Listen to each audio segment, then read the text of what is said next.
Hello, this is Chertsey Lover. Today is day 18 of my 30-day challenge of speaking on a random topic decided right before I start recording. Today I'm in the University of Warwick, and that's because today this is a cheat day. I've actually decided on the topic before. It's a special occasion today, and that is because today I can officially say I've done my first dry January since I became an adult. Since I turned 18 in 2018, I've not gone a single January sober. If anything, I don't even think I've gone like more than 1 or 2 months sober, like off of everything at least. And this is the reason I'm at this university is because this is basically where I became an alcoholic. This is where it all started. I'm gonna try really hard to speak in a sensitive way and kind of just from the heart, but obviously, as I've mentioned in previous videos, I find a really hard time. I find it hard to express myself. But yeah, I mean, I've got to say, I guess I'm proud of myself. It's probably been a month and a half since I've last drunk. I'll mention weed as well. It's been a couple of weeks, so I have smoked in January. I didn't decide on doing dry January with weed from the start, but I'd noticed I'd been off for a week, and I was like, you know what? I'm gonna go 2 weeks off. Or no, I decided I'm just gonna finish the supply. I kind of felt like this thing's dying on its own. I may as well just kill it before it grows back. And I did the same thing with alcohol. I just didn't feel like drinking. I'd noticed I hadn't been drinking for a little bit. I drank at this work party, and I was like, okay, please, for the next few days, just don't drink, just don't do it, and then you're not gonna want to do it afterwards. And then I've kept it up. And it's one of these things where, like, it's not the first time I've had breaks from these things, and the more time I have away from it, the more I think I want to be off. And then something will happen that will bring me back on. But yeah, I feel a bit more confident this time. I'm feeling better about myself. I don't really have people who are going to convince me to go drinking with them, because these days I don't really talk to anyone outside of work, and if I have phone calls to make with, like, some business, or, I don't know, just you know, general life activities that you sometimes have to communicate with people, but socially not really. And sometimes I think what I want to talk about is how I started in the first place. When I was at school, drinking just was not a thing for me. It wasn't a thing I was ever interested in. I never thought I was going to get into drugs either. I thought maybe here and there I'll drink, but like I never liked the taste. Whenever we'd do New Year's Eve, my family would give me champagne. I wouldn't finish it because I just taste it and be, that's disgusting, and I just give it back. And I don't know. Slowly, as I turned 18, I kind of warmed up to it. I wouldn't necessarily say no if the alcohol was there. I didn't really get drunk, but all my friends drank. And they did a little bit of drugs, not too much. Some of them more than others, but mostly not too much. But they all drank. They all kind of like found it annoying that I didn't like drinking as well. I didn't really understand why it was such a big deal. It was like, you guys can just drink without me. But I don't know. Like, I had some points. So like, one of the guys, he has his birthday. He's become 18. He wants us all to go drinking. I think it's possible I got drunk then. I didn't think I did at the time, because I can kind of bring up the energy, like if I feel excitable enough, and if I don't, like, doesn't matter how drunk I get, I won't really be that hype. Like, I'll be drunk, but just in my head, I guess. Like, I might just feel dizzy and unwell, or just, I don't know. Like, I'll feel something, but I won't really do anything. And I don't know. Like, I had a few points. I remember going on a bar crawl with my friends because they really wanted to do one before we started uni. And every time I was having half pints, and that really got one of the guys annoyed at me because he didn't want, like, I don't know, he was just like, tell him to stop having half pints. Then I come to uni, and I don't know, I just remember saying that, like, before I started, I was saying, oh, I probably won't drink just because alcohol is expensive. And even then, I wonder, why did I decide that? Why did it go from, I don't think drinking, I don't really want to be doing that stuff, to, oh, it's just the money. And I don't know, maybe if I think quite long enough, I'll figure it out. But I don't know, because I remember like being 17, or maybe it was 16 actually. I hung out with my friends New Year's Eve. They were like trying to get drinks. I didn't want to do it.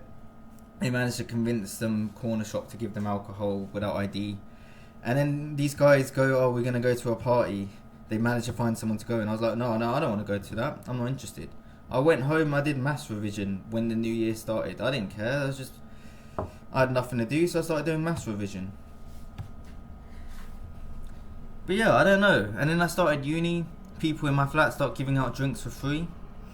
I get drunk, and then suddenly, before I know it, I'm getting drunk all the time. And at first, it still wasn't that heavy. Like, I used to just have 1 or 2 drinks. That would get me feeling good. I just enjoy it. And then term 2 happened. It went from just drinking loads, having like 13 days straight where I'd at least be drinking something. So like some days we'd be going crazy. Another day we'd just be having like 1 or 2 drinks.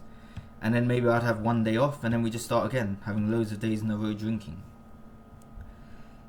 And it's weird. Part of it's like, I feel like that period is just kind of foggy in some ways. Although I think there's other reasons. I kind of went through a lot of stress when I like end of 2020, which kind of everything's kind of foggy before then in some sense. Like, I find it hard to identify with myself before then. Obviously, you know, you got to live with the consequences of that, and obviously it has affected me. But it's kind of like, if someone tells me to explain why I did something, like I can't give you an answer. I'd be giving you an example as if it, like, explaining why I think someone else did something. But yeah, and then lockdown happened when I was in second year. I remember drinking on this Zoom thing. I threw up and I was like, okay, maybe I should stop. And I quit for a bit, but the whole time I just never really saw a big deal with me drinking in the first place, because I would go out drinking. I'd have like permanent hangovers, just be hungover all the time. I'd still go to enough lectures. I'd go to all my labs. I'd get more or less good grades for the most part. I'd still be active. I'd go to societies. I just didn't really see an issue with it. Like, for the most part, nothing really happened when I was drunk. Like, I had a few issues.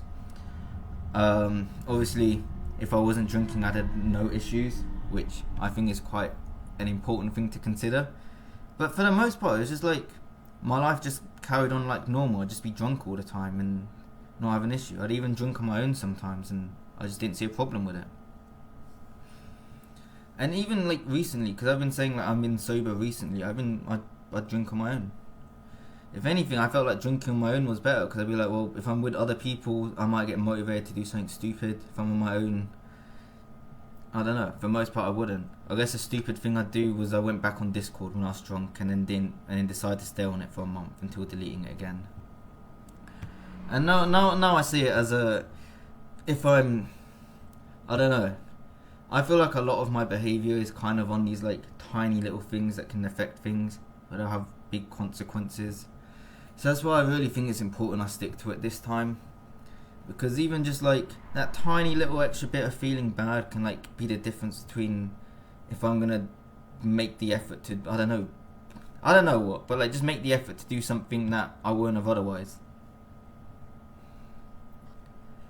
And I don't know, I think as well it was the people I was around. I'm not gonna go on the whole shitting on other people and blaming people, but there is also that thing where it's like, you know, if I wasn't with people who were always trying to make fun of me for being a lightweight, when I was always trying to be like, well, you know, I'm saving money, this is actually pretty convenient and I get drunk easy. But I always had people who just wanted to make a thing of me being a lightweight. I always had people where if I said I don't want to drink, they'd somehow convince me to, or you know, they keep inviting me out. Like, that's the thing as well. If you're friends with people because you like drinking, oh yeah, look, there's this club here, I used to always go here, Casbah. Screw you guys, man. These guys had really cheap drinks. I joke, don't screw them. It's not their fault though. But yeah, like, if you're best friends with someone and the thing you do most with each other is drink, and you want to quit drinking, it's possible you can bring them in with you, but more than likely, in my opinion, you have to fall out with them to quit drinking. Like, they're just maybe with enough time, you guys both kind of get over it. You just hang out with each other, not drinking. But then, you know, it's not just going to be you two. There's others involved as well. That just keeps it going forever. So there is that as well. And I think I do remember as well, I did always have this thing, like, if someone said that they'd never drunk before, I'd feel really uncomfortable, like, drinking with them. Because I'd have some people who are like, they see the things I'm posting on Snapchat, I'm just yelling at night and acting like I'm having fun. Because I wouldn't really post the depressing stuff that much. I still did sometimes, because that's how I was. I think I'm having so much fun. They want to join in, but like whenever someone said they don't drink, I always tell them don't do it. And maybe if I'd thought a bit extra, he knows, I could have made a difference. And I think even like the past few months, even when I was drinking, like I didn't want to tell anyone. I didn't want to tell anyone I drank. I didn't want to tell anyone I did weed, because there's just this fear. This fear has become more of a. I'm less scared of being judged as a little bit. I'm more scared of being accepted, because it starts with being accepted, and then they become an extra reason to drink because maybe they want to drink together. Maybe it just becomes like a thing to talk about. This is the positive thing we talk about that makes us feel good about ourselves, and then that slight thing, even though I'm not gonna go home thinking, they said drinking's good, I'm gonna drink. Maybe just having that positive thing about it, feeling good about it at the moment, just later on it'll feel good as well. Like the linked, I don't know, indirectly, whatever. How long have I been recording for? 11 minutes. But yeah. Obviously I've rambled a lot in this video. There's a lot of feelings with this, and I think I'm quite happy with this. I'm sure when I watch this back later on, like not today but a few days later, I'm gonna see this and I'm gonna be like, maybe you should have spoken about that, this, that and whatever. And maybe one day I can speak about it more. But yeah, it's kind of I actually feel a little bit emotional. My eyes feel like, yeah. Sometimes I guess I do wonder, like, if I wasn't drinking, where would I be in life? Like, I honestly, like, I didn't notice it then because I was still doing well at school, at uni for the most part. I was still, even if I wasn't going to lectures, I was always like making sure I keep up to date. And I think, I could have skipped all my lectures and done well. The guy who did the best in the year in maths in my year in physics, but in the maths module, he didn't even go to any of the lectures. There's kind of a reason why that's an exception, but I mean, because he's smart. Yeah, okay. But still, like it's possible. And some people don't do well in lectures. They need their own time. But yeah, there is that thing, like, if instead of going out for drinks, if I felt bad, I just have to sit with myself, or like, I don't know. There's kind of this way with people you drink with where even though you're being emotional all the time, you're not really talking about your emotions, you're not really expressing yourself the way you want to, you're not finding the solutions you want. And I remember as well, like, I'd always be trying to look for jobs, and I'd always be going to careers events. I'd always be trying to, like, just, if someone says, here's this volunteering thing, I'd at least show an interest, because I'm like, well, maybe I'll do it. And I noticed there was this one interview I did which was for, like, ambassadors, so people doing their tours for new students. And I was like, I knew a lot of people at uni. I was a BNOC, the big name on a big name on campus. Like, a lot of people knew me, more people than I was happy with. But I knew a lot of people. And I go to this interview to be one of the ambassadors, and I realised there's so many people in this room, and somehow, despite knowing so many people at this uni, I didn't know a single person there. And it, honestly, I think if I'd spent more time thinking about that, maybe I would have ditched everyone earlier, because I would have been like, I'm not like any of the people I hang out with. The thing that really is in common with us is that we're a little bit insecure and we like drinking to pass the time. So who knows, if I'd spent more time on my own, or I'd found better friends who, we had something else to do, we had a different thing, like even like video games, man. I'm sure if I had a video game addiction, that could be the topic instead, but it would still be better. But as life is, sometimes we make mistakes that put us back years, and it could be decades. I don't think I've ruined my whole life, but I've wasted a lot of time, and all I can do about it is just bring it back, save it. Don't let my life suck forever. So that's why I really hope I take this seriously. And as a last note, it's not easy. Sometimes it makes things worse being sober, but I think it gives you more clarity. It makes it easier to think about stuff, and sometimes you don't realise how stupid you get because you think you talk smart. And with it being about to be 15 minutes, goodbye. Have a great rest of your day.